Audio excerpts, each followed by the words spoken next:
നമുക്ക് കർത്താവിന്റെ ഭവനത്തിലേക്ക് പോകാമെന്ന് അവർ എന്നോട് പറഞ്ഞപ്പോൾ ഞാൻ സന്തോഷിച്ചു. ഊർശലേമേ, എന്റെ കാലുകൾ നിന്റെ വാതിലുകളിൽ നിൽക്കുകയായിരുന്നു. ആത്മച്ചിറകാൽ പാറും സോദരനെ ചേർക്കുക നാഥാ, ചിറകിൽ അത്യുന്നതനാം മണവാളാസ്തുതിയും ദൈവം ചൊല്ലി സ്തുതി പാടും നിങ്ങൾ. രാജപുത്രി മഹത്വത്തോടെ നിലകൊണ്ടു.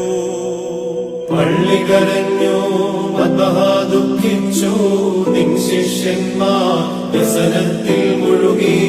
അത്യുന്നതനാം മണവാളാസ്തുതിയും ദൈവം ചൊല്ലി സ്തുതി പാടും നിങ്ങൾ. അത് എന്നേക്കും തന്നെ. വാതിലടയ്ക്കിൻ, ശാന്ത്യ പോയിടുവിൻ, കർത്താവ് വരും, വാതിൽ തുറന്നു തരും. അത്യുന്നതനാം